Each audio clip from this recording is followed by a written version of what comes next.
welcome everyone to another week of the Focus TV. We got Xavier Wyatt here, Raymond Lyons, Cardo Dudley Jr., I'm Wilson Tarpey Jr. This is season 7, episode 7 of the Focus TV. It's week 15 of the NFL regular season. That means we're getting mighty close to the postseason. Xavier, we're going to start with you. Then Ray, we're going to check on, those wonderful Washington Wizards. Yeah, it's been a week or 2 or 3 at this point. But I will say the NFC East as a whole did something that I don't think happened at all this week. Everybody lost. The entire division took L's this week. So, it is what it is. I'll start with the home team, Washington Commanders. They played against the Los Angeles Rams. They lost to the Rams 28-20. Sam Howell was 25 of 33, 102 yards, 1 touchdown, 1 interception. I feel like that's wrong. I always do this. I don't think he did that.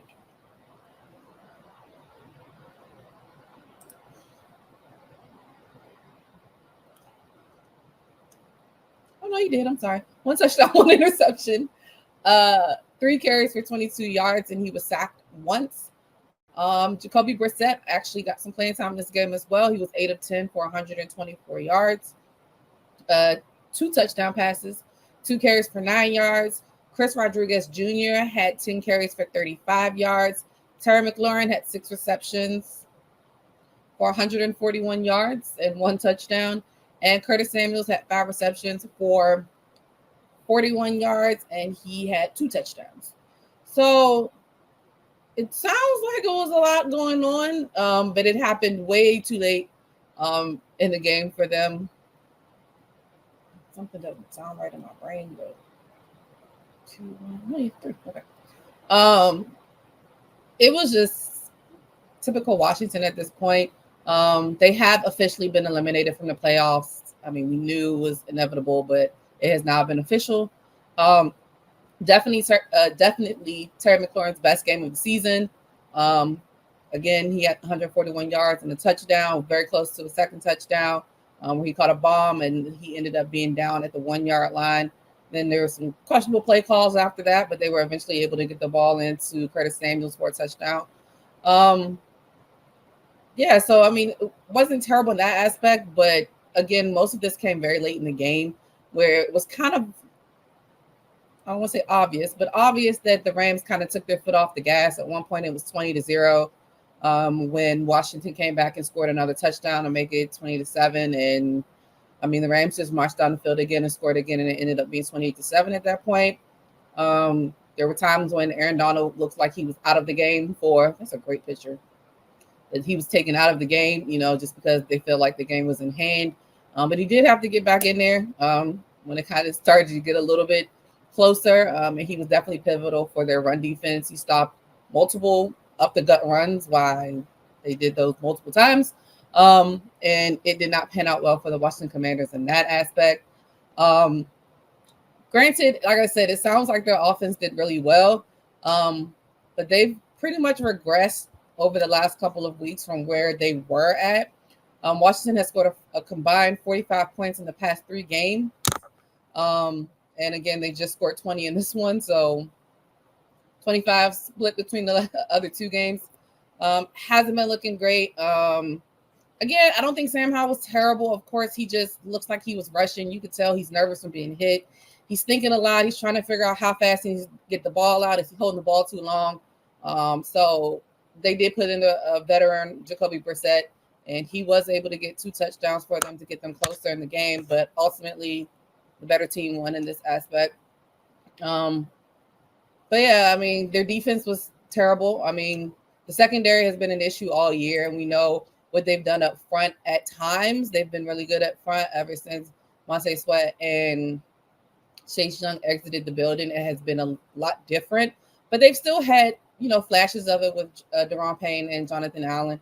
But the secondary has just been terrible. The first-round rookie, Forbes, has not been what they thought he would be, and everybody else back there has not been nearly as good as they need to be in order to be some type of force in the league. I mean, when Cooper Kupp, who is arguably, whatever number you want to say as wide receiver in the league, to be wide open on multiple occasions, it's just that one when he was like nobody was around.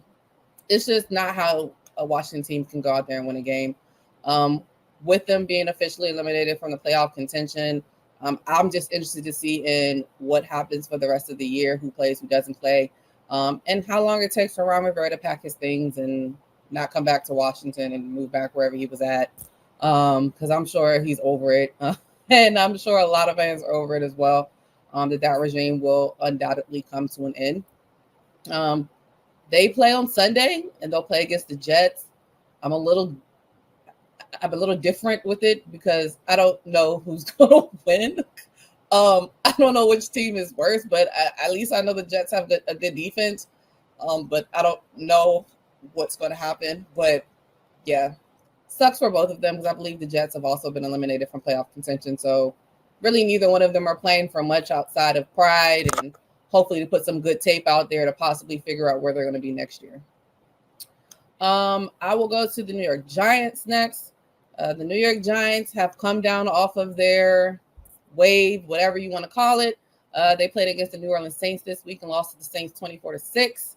Tommy DeVito was 20 of 34, 177 yards, 4 carries for 36 yards, and 7 sacks, which then allowed Tyrod Taylor to enter the game. He was 2 of 4 for 13 yards. Saquon Barkley had 9 carries for 14 yards and 2 receptions for 23 yards. It's probably the worst stat line I've ever read for him, I feel like. And then Darius Slayton had 4 receptions for 63 yards. Yeah, I mean, I felt like eventually, of course, this would happen. It would. Some defensive coordinator was going to come along and say, okay, enough of this Tommy Cutlets guy. Like, come on, guys. We got enough tape on him at this point. We need to kind of shut this down. And, New Orleans prides themselves on their defense. So that was not surprising at all on that portion of it, because it just did. What was surprising was the usage of Saquon Barkley, or the underusage or non-usage of Saquon Barkley in this game. Saquon Barkley took just 31 snaps, which was 50% in the loss to the Saints. He was often on the sideline in key third down plays. The Giants gave Matt Breida 24 snaps in the game, while rookie Eric Gray saw his biggest workload since week 5, seeing action on 11 snaps. Question was raised to Daboll about, was Saquon injured? What's going on? And he kind of gave a low-key answer. When Saquon's tired, we take him out, so we just wanted to get him a break. There's obviously something going on. Who knows? At this point, I don't blame him. Saquon does not need to play anymore. They're not playing for much, even though they were on a 3-game winning streak and had hopes of being in the wild card race, which I would have to check. They might still have a slight chance. I don't think they've been officially eliminated from the playoffs yet. But yeah, probably the best portion of them was their punter, Jamie Gillen. He had averaged 46.4 yards per punt. And he also had to fill in as the place kicker, where he nailed a 40-yarder on the final play of the first half. So he was even though I always wonder, like, what's the big deal? If you can punt, you should probably be able to kick too, but I guess it's more to that science than I know because I'm not a kicker. And then also the wide receivers, which has always been a sore spot for the Giants as of late. Darius Slayton, Jalen Hyatt, and Wan'Dale Robinson combined for 3 catches and 9 yards in the first half. They also had 3 drops. Not going to win games on that. Darren Waller did come back after being out and had I guess you say, productive game. But no touchdowns doesn't really show productive. But yeah, I mean, it just wasn't a great game. They kind of ran into a buzzsaw when it came to the New Orleans Saints, who are still fighting in that NFC South. Who knows what's going to happen in that division, as well as the Tampa Bay Buccaneers had a great weekend, as well as they played against the Green Bay Packers. So it's still going to be a dogfight for them down there. The defense for the Giants also didn't play well, as you can tell, 24-6. They allowed several 3rd and longs. Their only sack came on a safety blitz by Jason Pinnock on the The only other quarterback hit was by linebacker Bobby Okereke. They just didn't do anything. And then, of course, the offensive line just, I mean, Tommy DeVito was sacked 7 times. I mean, that should speak for itself. I think I saw a quote where he said he's sore, as he should be. He should probably still be in an ice bath now from Sunday because he was getting annihilated. So they'll go back to the drawing board this week again. They will play on Monday night against the Philadelphia Eagles. I will get to them in a moment. Next, but we'll go to Dallas Cowboys. They played against a very good team, the Buffalo Bills. They lost to the Buffalo Bills 31-10. Dak Prescott was 21 of 34, 134 yards, 1 interception, 4 carries for 27 yards, and he was sacked 3 times. Tony Pollard had 11 carries for 52 yards and 2 receptions for 5 yards. And CeeDee Lamb had 7 receptions, 53 yards, and 1 carry for 3 yards and 1 touchdown. I mean, the story here is, we talked about it last week with defensive tackle Jonathan Hankins going out with an injury and how that makes their run defense very susceptible to the other team's running ability. And it was definitely on display in this game. James Cook having his best game he's had since he's been in the league, I would say. This is just his second year. And, I mean, they ran the ball down their throat. I mean, you definitely got to give kudos to their secondary because Stephon Diggs didn't get a lot of opportunities. Gabe Williams didn't get a lot of opportunities. Dalton Kincaid had some uncharacteristic drops. But, again, I always say drops are attributed to the people that are around you. You are nervous.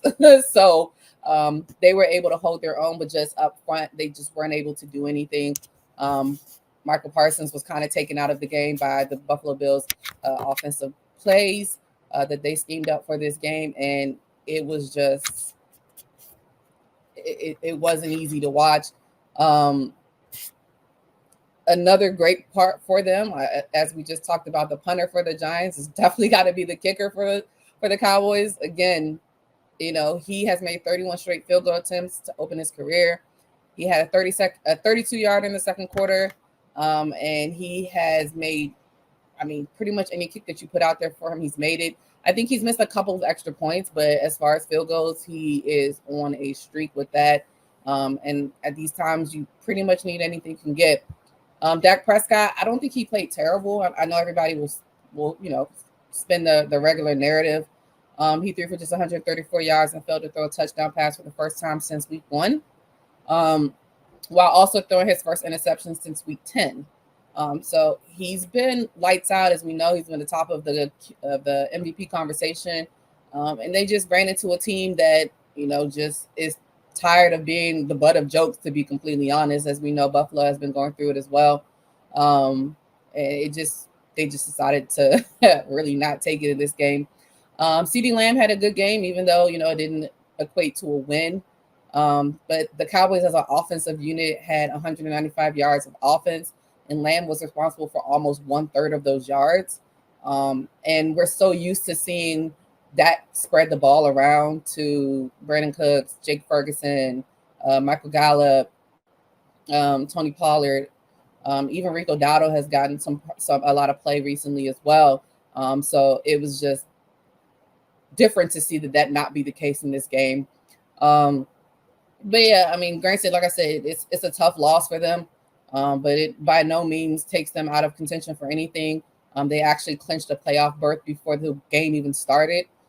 So they're already set to be in the playoffs. And I feel like that's, part of the battle if you're trying to win a conference championship and get to a Super Bowl and win a Super Bowl, you got to get in the playoffs. And they were able to do that. And that's without even deciding who is going to win the NFC East. So kudos to them. They were able to do that. And I mean, granted, you definitely want to end your season on a high note, and they definitely still have some tough games ahead of them, unfortunately for them. Maybe not so unfortunate for me. They'll play against the Dolphins on Sunday on Christmas Eve. So that's going to be another 4:25 game, prime time on Sunday afternoon. Everybody's going to be watching that game. And we know that they have running backs that can run the ball. I think A-Chain is still out, but Raheem Mostert has already 20 touchdowns for the year. I think it's the franchise record for the Dolphins. So you definitely believe that they're going to try to give him a lot of play, especially if Tyreek Hill is not 100%. Jalen Waddle has been in and out of games as well with injuries. So it's definitely going to be a good game.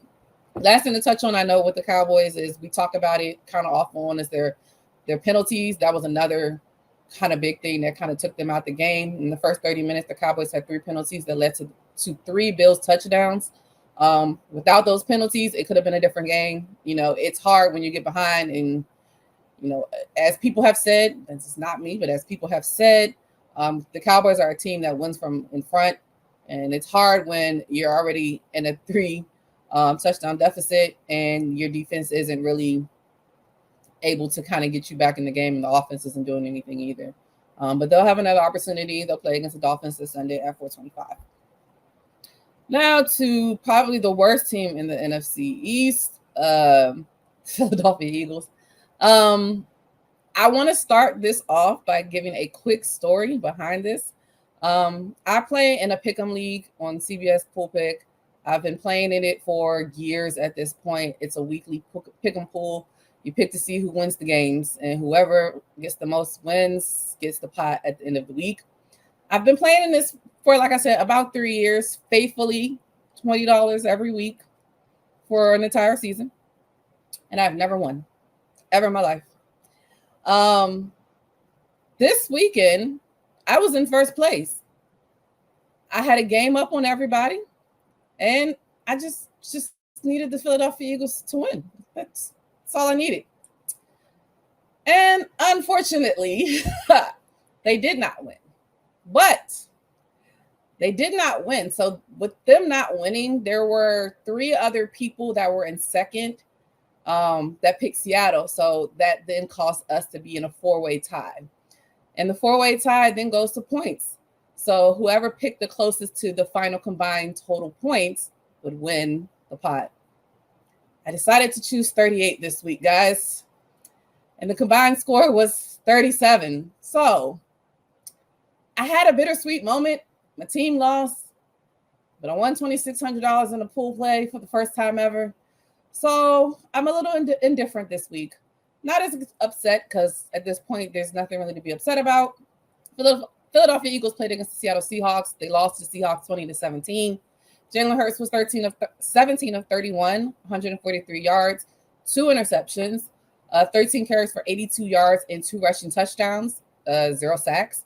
DeAndre Swift had 18 carries for 74 yards, and AJ Browns had 5 receptions for 56 yards. I feel like every week they kind of go back and forth to figure out which side of the ball is going to be the reason we lose. Sometimes it's the offense, and the defense is trying to hold us in there, and then it's the opposite way. This week it was definitely on the defense.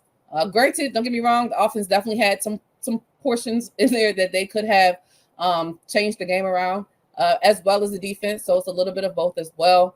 Darius Slay had a knee surgery, arthroscopic knee clean out surgery, so he did not play in this game. He was replaced by rookie cornerback Keely Ringo, who got his first start and actually held his own pretty much. DK Metcalf was held to like 2 catches for majority of the game.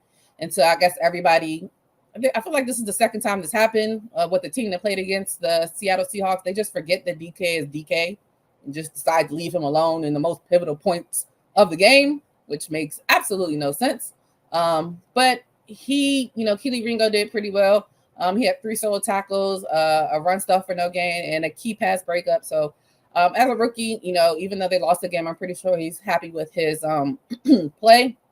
On the opposite side of the field, James Bradbury, I have been trying to be very nice and calm when it comes to him. He was an All-Pro last year.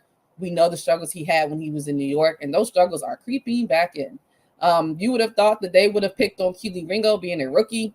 They were picking on James Bradbury all night, and it was not a good showing for him. There was a viral picture last week. Philadelphia Eagles fans, they're a little bit crazy. Every week now, they stand outside the practice facility with pictures and things.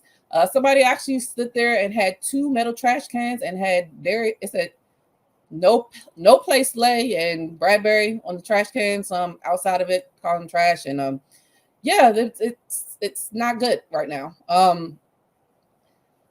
Rookie Sidney Brown also had a decent game, but he missed pivotal tackles that led to touchdowns.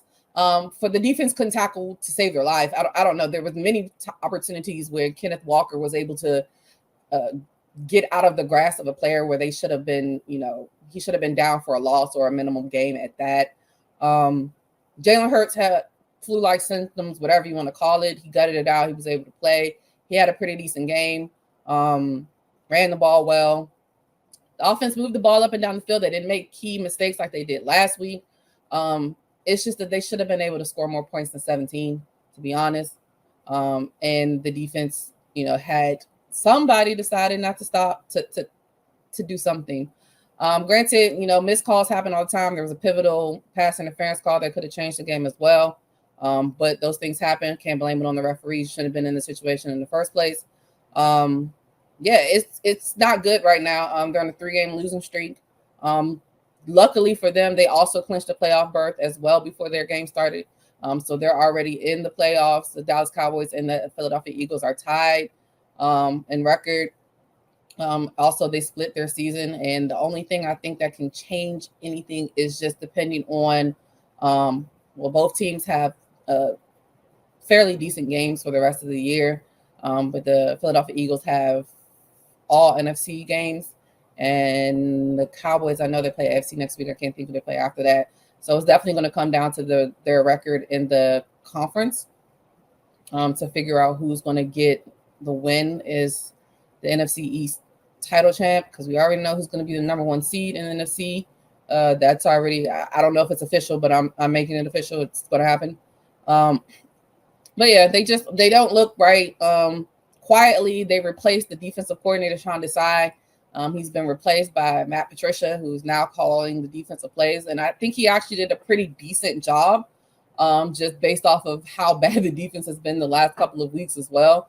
So I would assume that, he gets some more. I'm not saying he needs practice, because he's been been a defensive coordinator and calling defensive plays for a while, but getting used to the pieces that he has and, trying to move them around. Hopefully Slay gets back sooner rather than later. They'll play against the Giants Monday night, Christmas Day, at 4:30. And they play the Giants twice and the Cardinals once.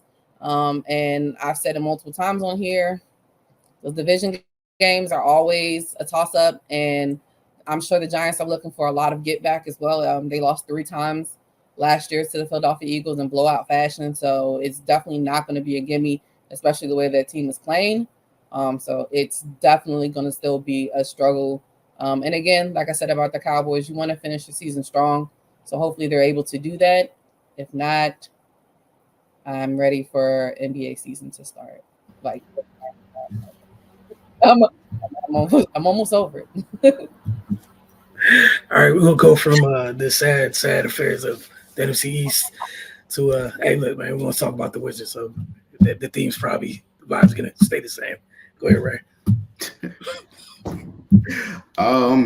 So the Wizards, they started their West Coast road trip on Sunday. They lost to the Suns 112-108. Had a back-to-back against Sacramento last night. They lost that game as well, 143-131. There's really not much to say, man. Same old Wizards.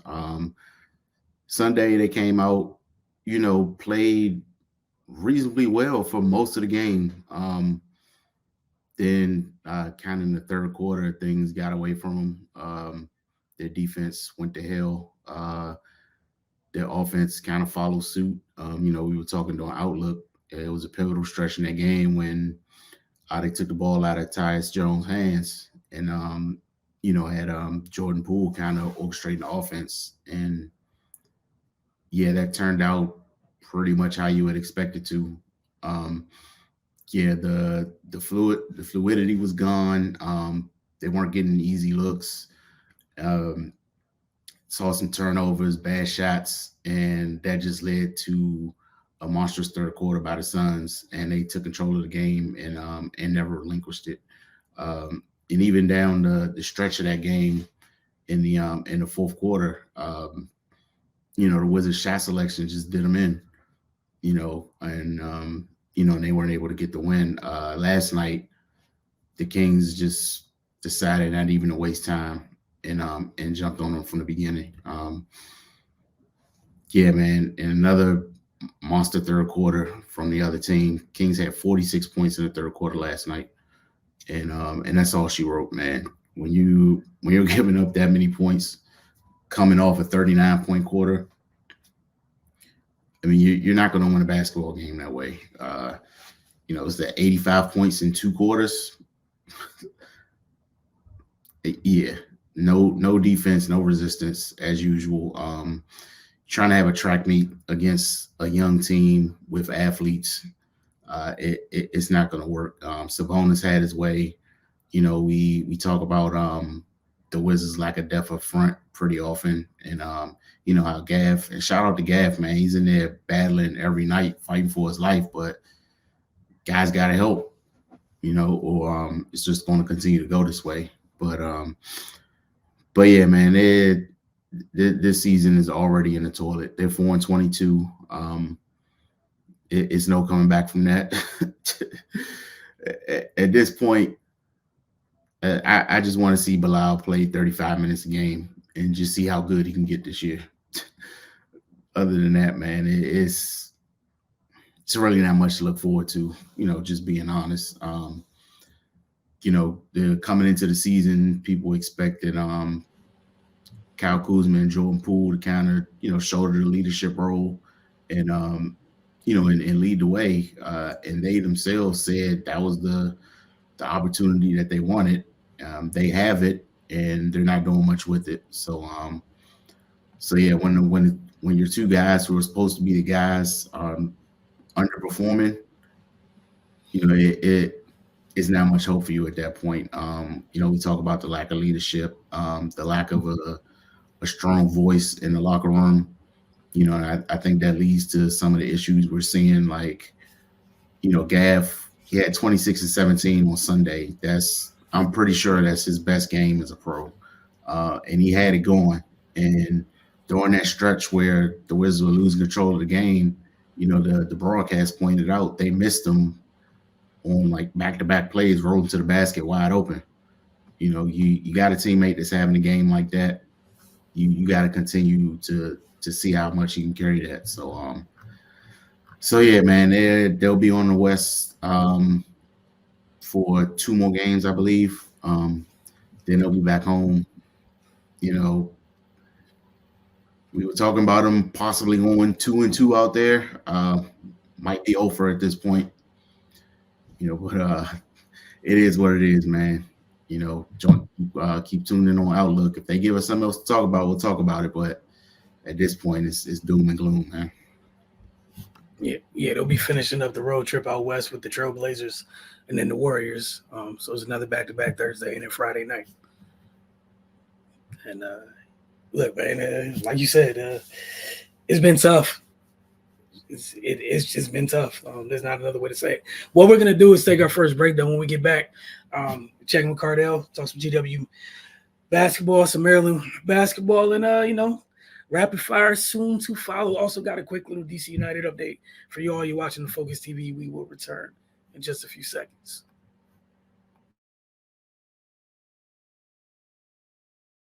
Welcome back to the Focus TV. As promised, get into college basketball segment for this week.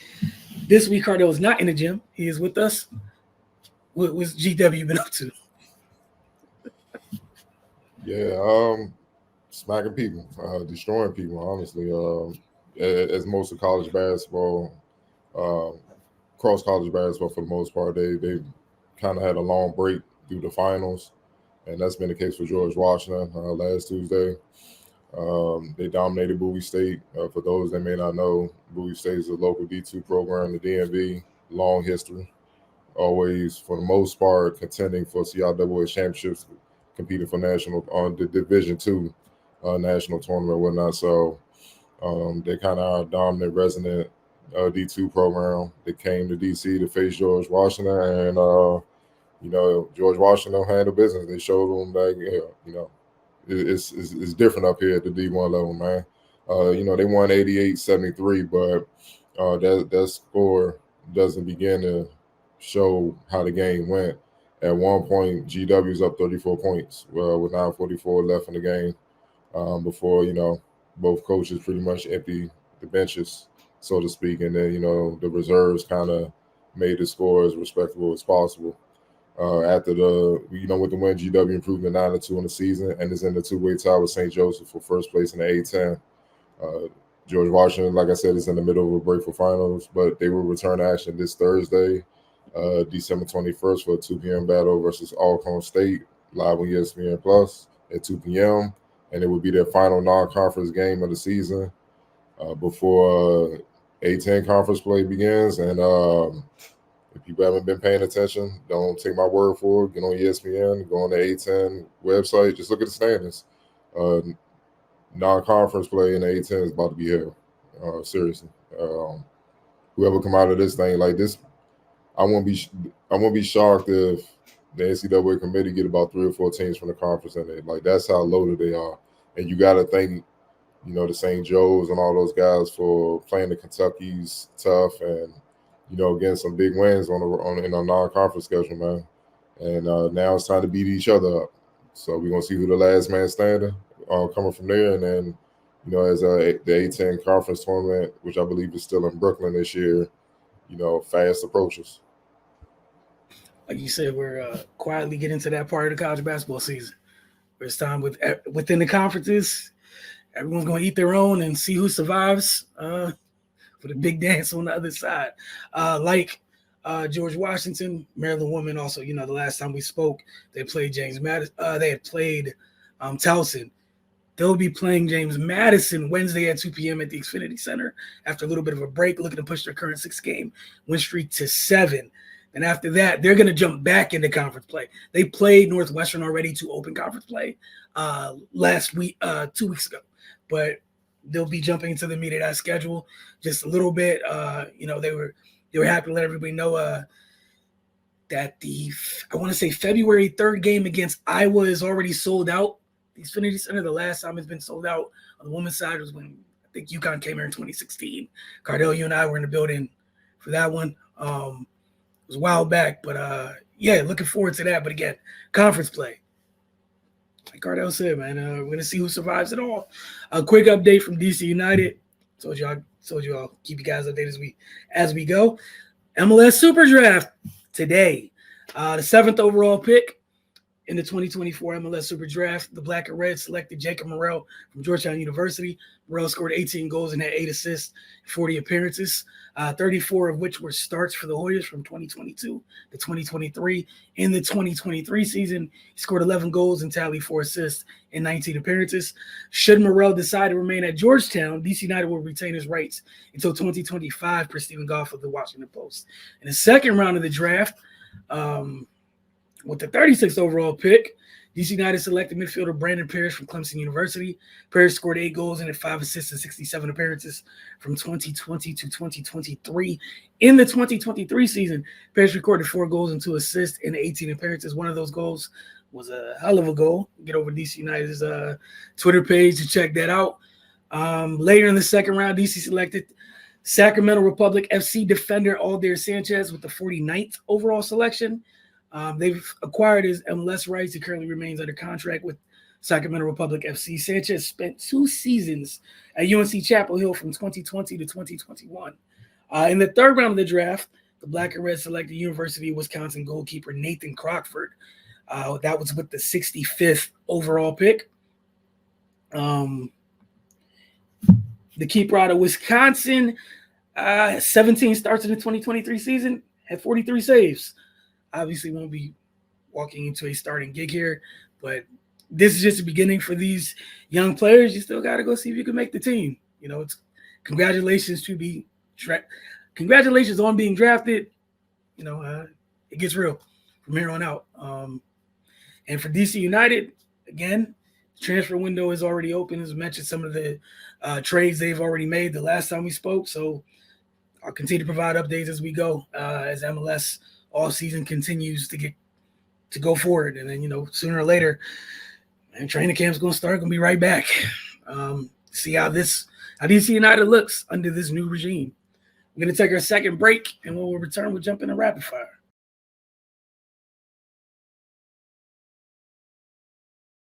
Welcome back to the Focus TV. As promised, we're going to jump into rapid fire. Cardell, what you got for us this week? Yeah, we're gonna kind of start on a sad note. The family of former North Carolina great Eric Montrose announced Monday that he passed away unfortunately on Sunday after a battle with cancer at 52. He was surrounded by obviously his loved ones at his home at the time of his death. Montrose was diagnosed with cancer earlier this year in March. Um, quote from the athletic department, obviously Carolina Athletics, the Tar Heel basketball family, and entire university community are profoundly saddened and stunned by the loss of Eric Montrose, one of our most beloved former student athletes at far too young an age. Eric was a great player and accomplished student, but the impact he made on our community went way beyond the basketball court. He was a man of faith, a tremendous father, husband, and son, and one of the most recognizable ambassadors of the university in Chapel Hill. Montrose spent 4 years with the Tar Heels, winning a national title in 1993. After a decorated collegiate career that included back-to-back second-team All-American honors, he was selected with the ninth overall pick in the 1994 NBA draft by the Boston Celtics. He played for 6 different NBA franchises during his 9-year professional career before retiring in August of 2003. Montrose recently was working as an analyst on the Tar Heel Sports Network, which he did for 18 seasons until he stepped away this season. Unfortunately, had to deal with his cancer diagnosis. Just what are your thoughts on him and his career? We definitely seen a lot of him back in the day when he was with the Tar Heels. Growing up, it was 2 conferences. It was the ACC and the Big East. Simple as that, and everybody else came after that. So, just what are your thoughts on his impact in North Carolina? And him passing away at such a young age, 52, super young. Start with you, Octavia.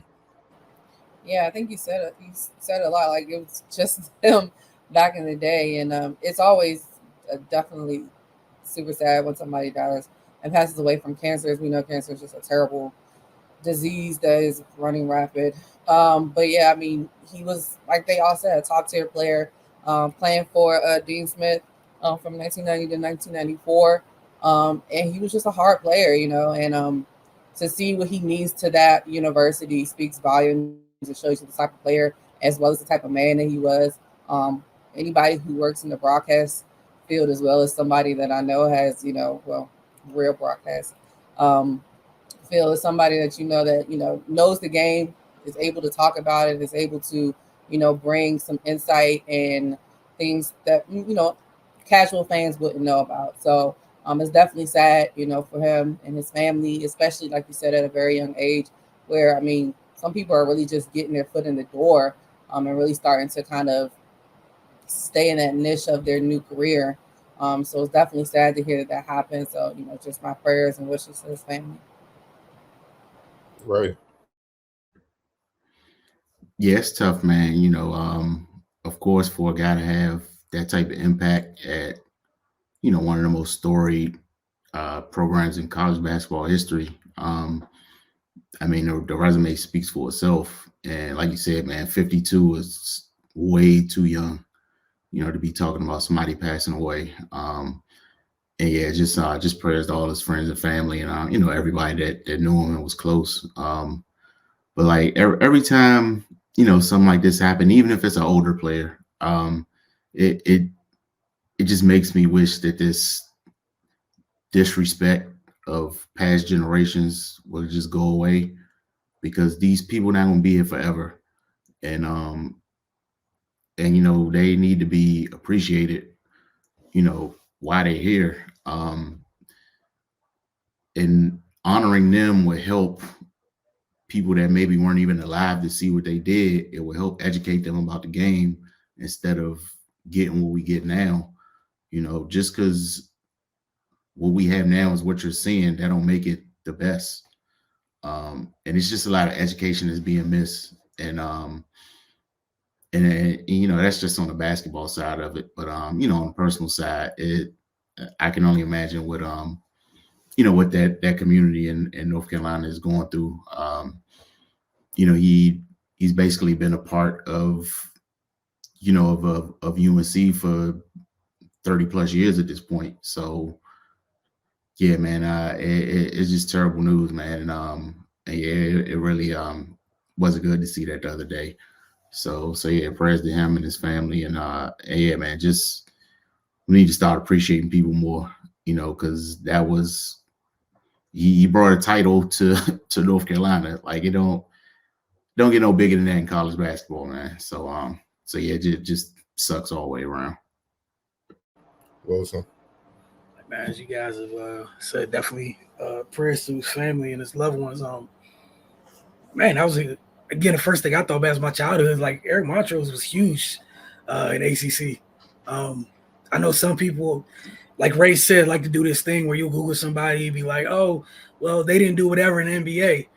Like, look, he made his bones at Chapel Hill. He will forever be remembered for what he did on that campus.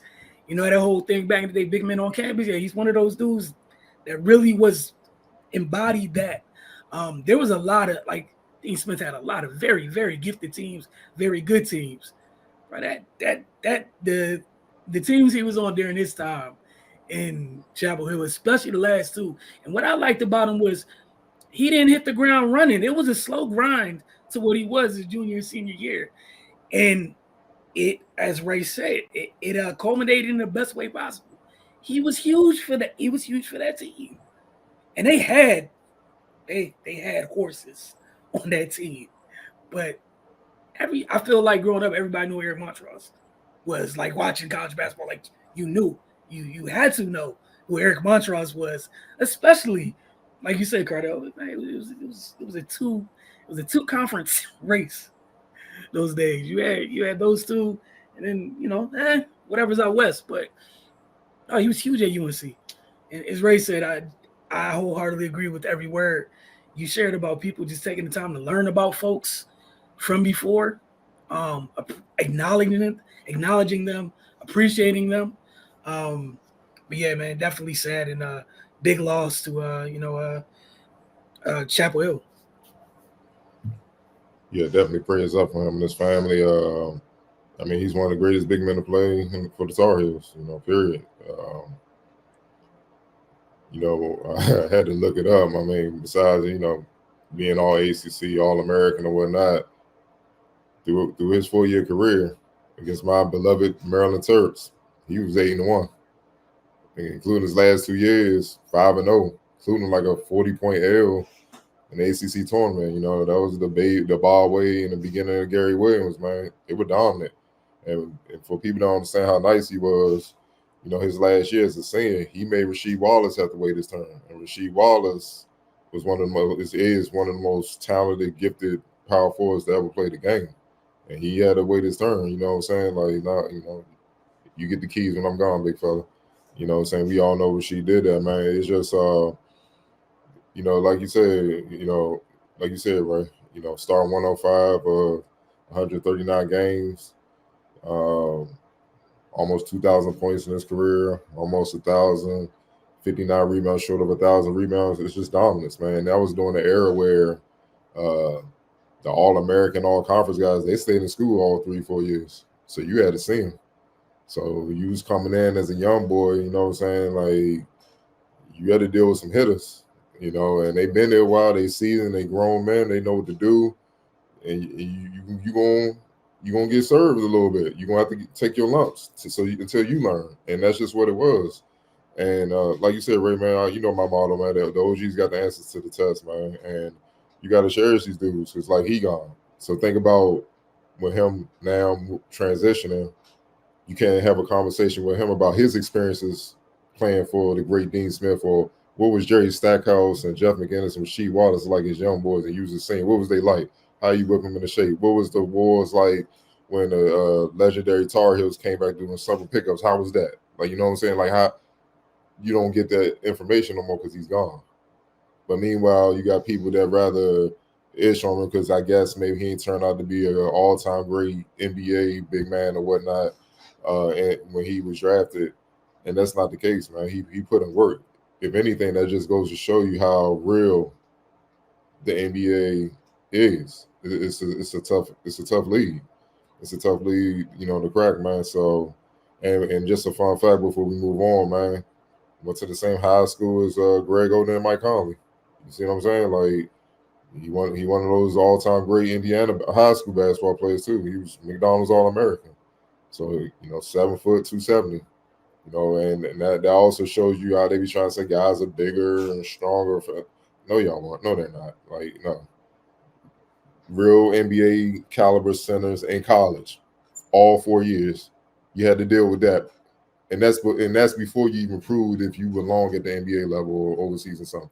You had to deal with that. So it just goes to show you the impact of those teams, man. He was pivotal, especially for that '93 team with George Lynch and those guys, man. You saw in the highlights, man. He was tough. He was tough, especially in the insides, fundamentals, both ends of the floor. It is what it is. You know what I mean? Look, the fact that he made Shea have to rate his turn in the front court speaks volumes, man. You know what I mean? So, especially with the rep that Shea was coming in with. So, man, just, prayers off to him and his family. Get back on the NFL side of things, so to speak. Arguably, sorry, Octavia ahead of this, but arguably, nobody loved watching the Eagles lose in a last-minute fashion to the Seahawks 2017 on Monday night than the Cowboys on the Jerry Jones. The Eagles and the Cowboys have been battling atop the NFC East this season. Dallas lost the Bills on Sunday, pushing them to 10-4 in the year and putting the team in jeopardy of losing the top spot in the division. But after Philadelphia's Monday night loss, the Eagles also had a 10-4 record and remained a spot below the Cowboys due to divisional record. The Cowboys held on to the number 2 NFC seed and the top NFC East seed despite losing this week thanks to the Eagles' loss. Jones told 105.3 The Fan that he watched the whole game and couldn't sleep afterward because of how exciting it was. Quote, "It was marvelous. I watched every bit of it," Jones said. "I thought I was about to doze. Then when they made those 2 exciting plays, I couldn't sleep until 4 in the morning because of the impact that it can have on our year and our season." Dallas has already clinched a spot in the playoffs and currently hold pole position to win their division. The Eagles will need to start a winning streak if they want to take back the top spot in the NFC East. So, Ray, we're going to start with you, your beloved owner, being petty. Talking about how much you love the Eagles' loss, man. But no, just what are your thoughts on, obviously, the Eagles' loss and Jerry Jones' excitement, but what does it mean for your team moving forward? I mean, it would have meant a lot more if they'd handled business themselves. Like, I don't get it. Like, you just had a terrible loss the day before, and now but no, that's neither here nor there. But I mean, of course, yeah, it's good that Dallas remained in pole position in atop the division, but you got to handle business personally, man. You can't just count on other people to lose. Like, what type of mentality is that? Like, if you win, what they do don't even matter. So, yeah, it was just unnecessary. And I mean, all that's going to do is the playoff loss this year is just going to be extra embarrassing. So I don't even know why he did that. Like, 30 years, man. We don't know how this go yet. Like, I don't understand. Like, this is why I don't even really broadcast that I'm a Cowboys fan no more. We know how this goes. It's going to be a great regular season. And then in the playoffs, you're going to lose on fumbling a field goal or something like that. Like, so I just need for Jerry Jones to retire. Just go away so we can usher in a new era and maybe some of this stink will wash off and we can get another Super Bowl. But until then, because of stuff like this, it's just going to continue to be what it's been. Like that, I'm emotionally detached. I have been for some years, and I gotta tell you, it's a great existence. Like, these other people that are getting all excited, like, it's cool and all, but come on, man. Like, we had 3 chips in 4 years and nothing since. We gotta start to do something else at some point, man. And for him to come out and say this, like, don't we still gotta play them again this year too? Have we? Oh, we played the Eagles twice already. Yeah, we split. Okay, yeah, but nevertheless, yeah. Now I can only imagine the buffoonery that's gonna happen when the Cowboys get a bye and lose their first playoff game. Like, I just don't get it, man. But yeah, congratulations, I guess. Bro, you know what's gonna happen. We're gonna win the Super Bowl next year. Wilson, it's on you. Oh, why I gotta go? I got nothing to do with this whole thing. Jerry's a funny dude, man. That's it. That's all I got. Jerry's a funny dude. I'm not going. Just that's a very interesting way of looking at things, considering like because of the way some things have gone, you might have to fly across the country to get to where you want to go. But if that's all you focus on is what's going on in Philly, you just had Buffalo who fired their offensive coordinator. We've never seen James Cook act like that. But if that's what you focused on, shout out to you. I'm gonna mind my business. You might want to go find some linebackers to play linebacker, but instead keep rolling out them 7 safeties and praying to God that they can shed blocks of offensive linemen and stop, run left, run right, and run middle for 4 quarters. But, bless your heart, Jerry. Aha, the Eagles lost on the same day you lost. I don't get it. Shout out to the NFC East. Teddy, Jerry, Octavia. I mean, clowns do clown things, so I'm not that surprised. Again, who asked for this? This is the only GM in the entire league that does weekly radio spots. Like, nobody cares what you think. You should have been asleep already. Don't the elderly go to bed at like 5 o'clock in the afternoon anyway? So I'm sure you were about to doze off because you was tired. So, I mean, it is what it is. Of course, we expect the jokes. We're rivals, in the division.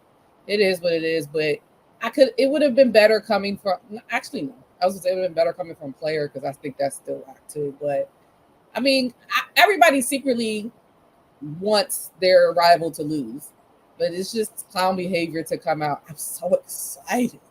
I could barely sleep. It was like Christmas Eve. Like, sir, have fun. It's amazing. We lost 4. We lost what? Like 7 games in the last 2 years, something like that. I don't know I can't remember what our record was last year. Whatever. We lost in the Super Bowl in this era of the world. So maybe he should focus on that before I don't want to get disrespectful at this point. Because the reason why he's so gung-ho on us losing and them getting there is because he ain't gonna be around too much longer to see nothing. So he needs to focus on that. And leave my team alone. I'm trying to be respectful as I can. My parents tell me to be respectful to my elders, but I don't know. But yeah, whatever. It's clown behavior. Yeah, you nicer than me. Age don't matter in disrespect. They old motherfucker can get it too, but that's me. I apologize a little, but we gonna move on, man. Move on to the 49ers side. Mr. Brady, God, man, it's getting grimy as the season comes to a close. During his latest episode of the Let's Go podcast, Brady was asked if he's a 49ers fan again in retirement as he supported the franchise while growing up in San Mateo, California. The 7-time Super Bowl champion had a blunt response to the question, making it clear that he was certainly not a San Francisco fan. Quote, they passed me up 6 times in the 2000 NFL draft, so them and that whole staff that kept me up. Brady jokingly said to the co-host Jim Gray, I had a chip on my shoulder for a long time. Quote, I root for a lot of players and whatever team they're on. I root for Christian because I really like him and how he plays, Christian McCaffrey, of course, but not necessarily the colors of the jersey anymore. Yeah, Brady was the 6th-round draft pick in 2000. 23 years later, still doesn't seem to have forgiven the 49ers for skipping over him. McCaffrey, who was a guest on the episode, agreed with the sentiment from Brady. Wilson.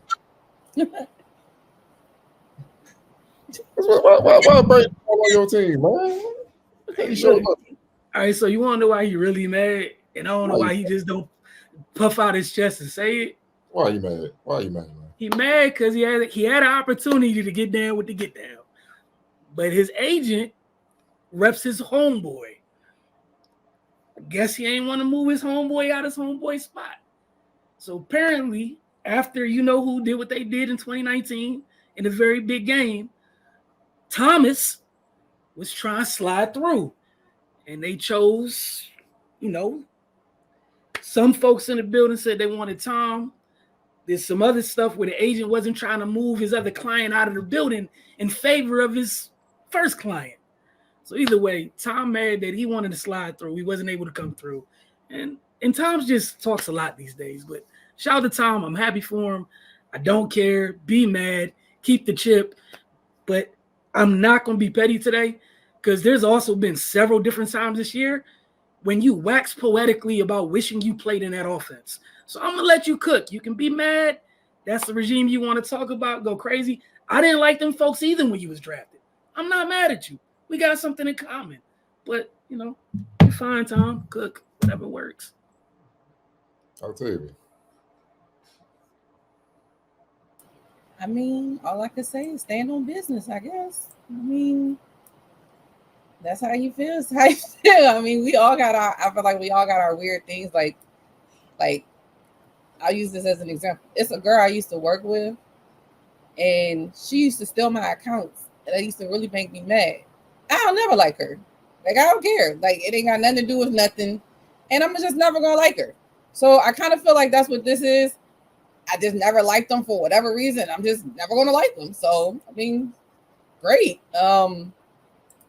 Again, like, I don't understand it. I mean, I get it. It was a childhood team. Wished you could have played for them, as most up and coming NFL players want. They all would love to play for their home team that they rooted for as a kid, but doesn't always work that way. And I mean, you got 7 goddamn championships. I don't know what you're complaining for. So I guess Tom, but like you said, he has a lot of time on his hand now, so probably just talking. Oh, look at Thomas. I thought you wasn't. He probably still got that jacket in his closet. See. You on right. mute? It's on you, right?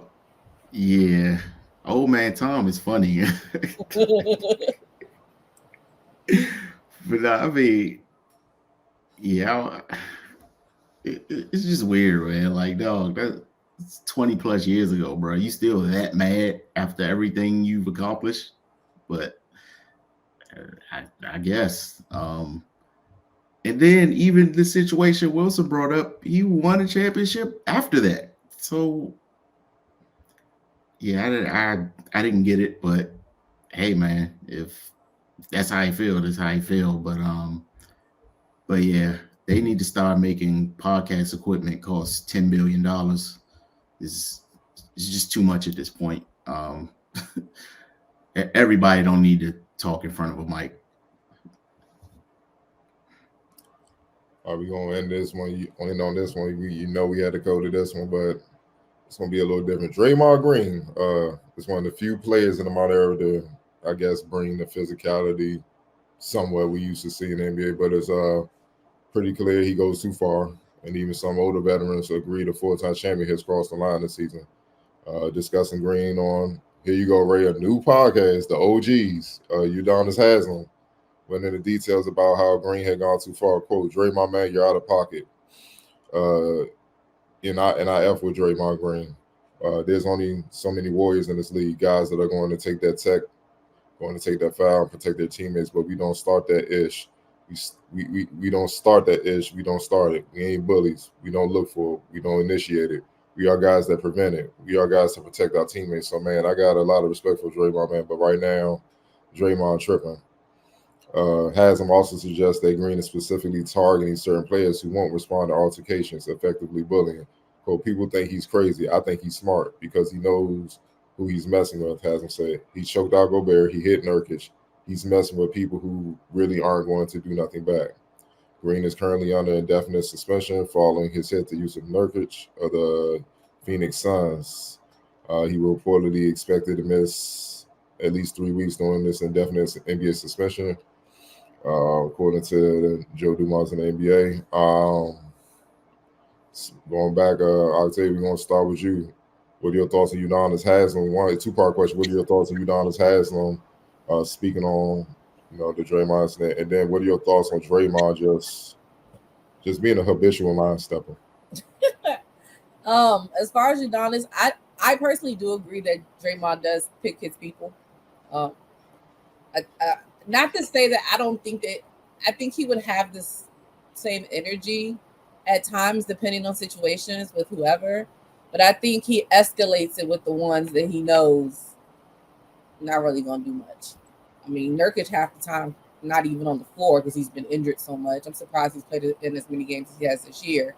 We all know Rudy Gobert. I mean, they showed the spat between him and Anthony Edwards. So I agree in that aspect. I just don't think he like purposely seeks them out. I just think that if it happens, he'll turn it up because he know that they're probably not going to do anything. I'll be honest, I probably have a controversial take. I'm a little indifferent on it. Like, yeah, Draymond definitely goes out of pocket. He'd be out of pocket at times. But I don't know. I come from as a girl playing basketball against boys, like I was throwing elbows too. So I don't know. So it's like I feel like I can't really talk too much, even though I've never gone as far as literally jump stomping on somebody's chest in the middle of a game. But he definitely needs something. I mean, I don't know what this therapy they have him taking is doing. I don't know if he really does have something internally that's some type of turmoil. I don't know how much I think that's what it is. I just think he don't give a F at times when he out there. He like, I'm gonna do whatever I need to do whenever, and I really don't care. I don't know if therapy is gonna change that. But he definitely has to remember that he's still in a business. I think that's probably something that he needs to focus on. That, yeah, I understand you're playing a game that you love and the way you played hard. And I think I heard another podcast. Who was it? Oh, I can't even think of who the player was because he was saying how Draymond was friends with their GM's son. And he used to come in their locker room all the time. And I think it was Ben Wallace. It was either Ben Wallace or Rasheed. I can't remember. So it was like, so they used to come in all the time. You know, he sees the bad boy, huh? Rasheed. Yeah, it's like, so you see the bad boy Pistons or how they act, and that's how he grew up and stuff. So it's like I get it, but it's definitely a little excessive. So I just think if he tones it down, I mean, definitely you want to be an aggressive player, but I think the outlandish things that he's doing, like stomping on the chest, you know, kicking people in the groin, and the headlock was definitely wild. But at this point, like, I don't get surprised anymore with whatever Draymond does. Like, I don't know if I'm honestly surprised that they actually suspended him indefinitely because he's been doing this. They just suspend him for a few games and comes back and he does whatever he does again. So I was actually surprised that they did that, but I guess we'll see. Right. Yeah, man. I agree with what you done and said. He definitely be picking and choosing. Like, you know, that's sucker stuff to me, to be perfectly honest. If you crazy, you crazy with everybody. Like, that's just what it is. And I mean, he just need to get punched in the face. Plain and simple. Like that's it. And I mean, he knows that's not gonna happen in today's league. So that's why he got that long highlight tape of doing wild stuff. But yeah, it's just ridiculous at this point. You know, I'm glad the league finally took action, but you know, him being enabled for this long, and you know, after the suspension, I think that's the first time I ever heard Steve Kerr or anybody in the organization denounce anything he's ever done. So they part of the problem too. But yeah, man, it's just foolishness and clown stuff. Like, and he's not even being like an enforcer or like playing physical like within the game. Like, he's kicking people in the nuts and throwing haymakers and stepping on people's chests. Like, what are you doing, dog? Like, that he wouldn't have been doing that when them old dudes was around, because somebody would have knocked him out by now. And Yeah, but we'll see. And I think it was you, Cardale, that mentioned it a few weeks ago. We was talking about this father time creeping up on him, and he can't perform the way he did before. And when he was in his prime, he was a great defensive player. But now anybody that line up in front of him, giving him work. And I can understand how that could be frustrating. But calm down, dude. Like, because I mean, I would just love for somebody to step up and just take one for the team, just to put all this nonsense to rest. Wilson. I don't know if it was this year or last year we was talking about. One of the last times he did something outlandish. And I think we were talking, I was just like, he's going to mess around and be remembered for the wrong stuff. He's literally about to be remembered for, why did the Warriors dynasty end? Him. Just him. And like Ray said, there's a long history of different incidents with different teammates, with different opponents since just for a while now. And like you said, right, it's him, organization, stuff not being checked the way it needed to be checked. At some point, we were going to end up where, at some point you're going to get to the end of something. And I think the Warriors accidentally, we got to the end of something. This might not be the way they wanted to get there. But, bro, right now, we just waiting. We wasting 30's time right now. What's the like, even after the suspension, what's the reason for continuing this? Like, what is it? As you mentioned, it's not like he's still the prime version of himself. It's not like what he does is age gracefully. This is just not a good look. And habitually doing the crap that he does is even worse. We're with 25, 30 games in, teams trying to find themselves. You're supposed to be a leader. Why are you indefinitely suspended? Like, time after time again, man, you get on your podcast, you talk about leadership, you talk about all this other stuff. Why is it always you? Like why is the through line always come it zigzag, do all this stuff, it comes back to you. So, I'm just interested. I'm here to see who's grown enough to hit the button and eject them. I'm just interested to see who does it. But yeah, I'm fine with the suspension, but I don't know if anything had changed, man. Or maybe I'm interested to see if maybe the Warriors finally had enough. But it's been a long time coming, man. Like you said, like you both said, bro, as much as they've played the Nuggets a bunch of times the last, 3-4 years or whatever, Joker be leaning on everybody, right? Have we seen him accidentally hit Joker the wrong way? You saw what Jokic did to the Morris time. That's all. That's all I'm saying. Like Ray pointed out, like you mentioned too. Like, so this means it's deliberately a choice. It's beyond selfish because your team's just spiraling because you can't do what they're paying you to do, and instead you causing all this ruckus. Like, nah, man, look, man, you know you guys know how I am. I'm a big proponent to hit the button. This dude's going on, like he's going above it. There's just no reason at this point. And what's sad is you're about all the good stuff that you did is you continue to go out your way to overshadow it. Every incident. And if this really just hits the fan and fizzles out and finally explodes, you have to center this again?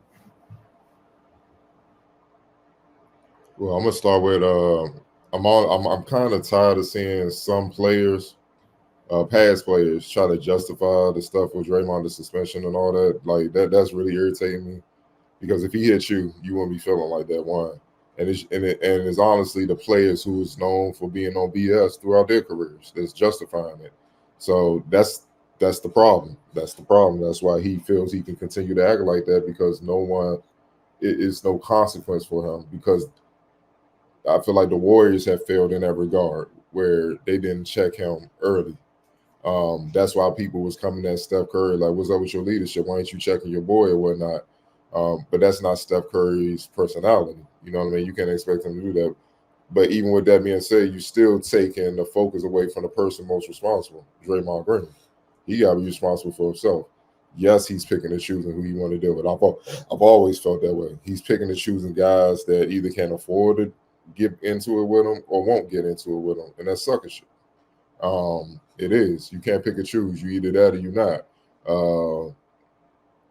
I think about the incident when Kevin was here, when he got into it on the bench. He was dead wrong.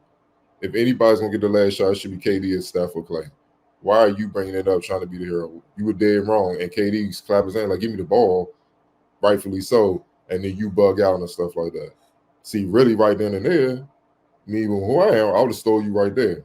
You see what I'm saying? Like I would have, because you crossed the grown man line.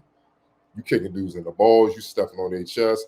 And this is why this era, these young, they're soft.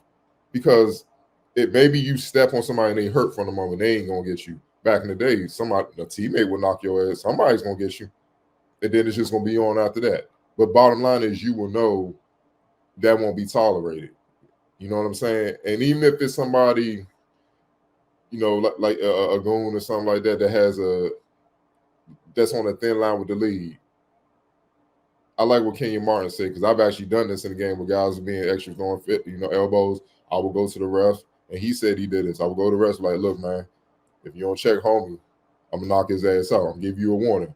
And sometimes the ref will give you a tech like, I don't want to hit. Don't say that you're saying about. No, I'm giving you a fair warning. What's happening? He's not playing basketball. I'm telling you what I'm gonna do. I'm gonna leave it at that. And then it's a decision that this dude knows I'm putting it out there in front of everybody. What's about to happen? I see what you're doing. And that's what it is. Sometimes it had to escalate to that. I get ejected after the fight, so be it. We all know what Kenyon Martin did. That's what he needs. That's what he needs. And see, the only one I kind of see that's kind of nuts more than he is in the league is Isaiah Stewart in Detroit. That's willing to go there, and we know he won't do that to him. Think about it. His best punch is knocking out Jordan Poole, who's small as hell, dog. Who's a $175 soaking wet. You see what I'm saying? So I just think, but regardless, it's like, wow, homie, like y'all struggling. They need you. They need all hands on deck. You're supposed to be a leader. You're supposed to lead. Like Udonis has. I ain't talking about it, but he also said in that same quote, he said, imagine me knocking out Tyler Hero. He said, I had to take a long walk on the short pier. Like I would be so disgusted with myself. Because he said, I'm supposed to guide the young boy, not knock him out. You see what I'm saying? But what does that go back to what Ray said I was saying? He must have been getting cooked in that practice by somebody. And it might have been Jordan Poole, and Jordan Poole was letting him have it. Think about it. When he hit Nurkic, people ain't paying attention. Who was cooking him in that game? Chimozi Metu. I didn't even think about that. Yeah. Hey. He was Metu was going off. I did not think about that. He was getting cooked by Chimozi Metu, who's a journeyman, who came from the Kings, who's a reserve. He can't even stop Metu now. So that's why he's wilding like that, dog. You see what I'm saying? Like, it's crazy, bro. It's crazy, man. But I just, dog, we got to get past this. When you see somebody on BS, we got to start holding people accountable, man. He's doing it. And all the people trying to justify it on it, you as a man, you would not be feeling that way if he kicks you in the balls or needs you in the balls repeatedly. You gonna want to take a metal pipe upside his head, man, just to show everybody, like, leave me, dog. That's not gonna be tolerated. So he deserves for whatever comes. I hope it's not any fluff stuff, because he just gonna come back on one even more, and then you're gonna have to take measures to that, man. But I hope it's a long suspension. Like I said, when he choked out Gobert, that would have been 10, 15 games right there for me. Just this ain't even 10, 15 games. I don't want to hear it. Anybody got a problem with it, fuck you. Whatever.